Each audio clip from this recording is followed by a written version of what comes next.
Who ever thought that one person, the Federal Reserve Board chairman, knows what the money supply should be? Just in the past 6 months, M1 has gone up at the rate of 30%.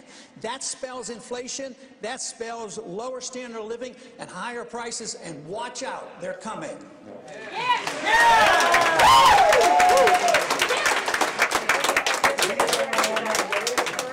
Tell us more about the blood sport, the comparison to this event compared to, let's say, football, boxing, that sort of thing. Right. You know, football, boxing, these are called blood sports, but they really don't compare to the blood sport of ideas that are talked about in these debates. Because what goes on from here, people die as a result of these ideas, and there's real blood involved. And so it's important for Americans to realize that, you know, Monday Night Football is great. I love football. I love watching sports. But we're at a real time in our history where ideas matter much more than our favorite football team and who wins the Super Bowl. I'm a veteran of the United States Army, and it's very important to me and a lot of my friends that I left when I ETS'd to bring heroes home out of frivolous corporate wars.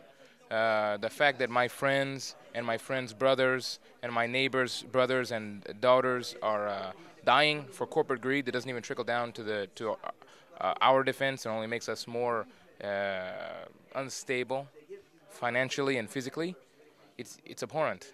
It disgusts me. And Ron Paul is the only candidate up there that I truly believe will stand up for his words. Why do you think that is, that more military support Ron Paul than any other candidate?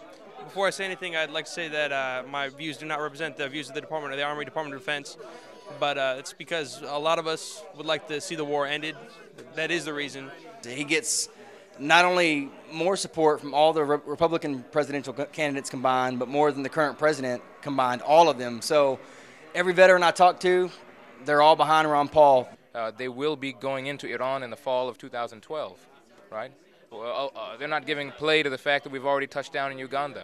We've already touched down in Kenya. We've already sent drones over Somalia. We are expanding our empire in a way that's just not going to stop unless there is some serious, drastic change, not just to the way we're doing things now, but the way we think about ourselves in the world. I don't understand how we now have, 5 wars that are undeclared. I mean, we were bombing Libya, now we have people in South Africa and in Somalia.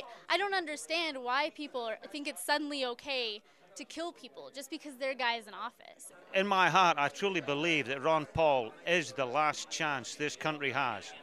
Because if they get by with this one, we're screwed. My father, he told me back in the late 70s that Ron Paul stood for liberty and he stood for sound money. Because in 1965, when they took the silver out of money, my father told me that one day the dollar will become worthless. A lot of us here realize that it's actually a lot more than just a presidential debate. It's more than just one guy to get us out of the mess that we're in and really do the revolution that we need. But it's so great to see that there are this many people.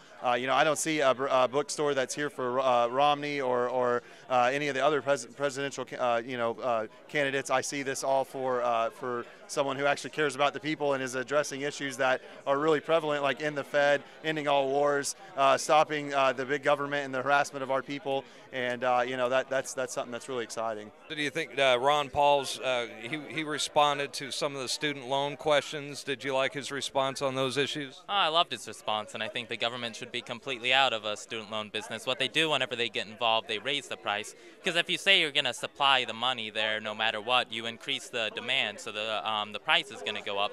If I said, all Americans should have bicycles, and I was a president and I had a program that gave everyone, money for bicycles or cars or something, what do you think the people who make the bicycles or cars are going to do? They're going to raise the prices. We have to wise up and look at where the bubbles come from. It's from the Federal Reserve, and we should start by auditing the Fed, and then we should end the Fed.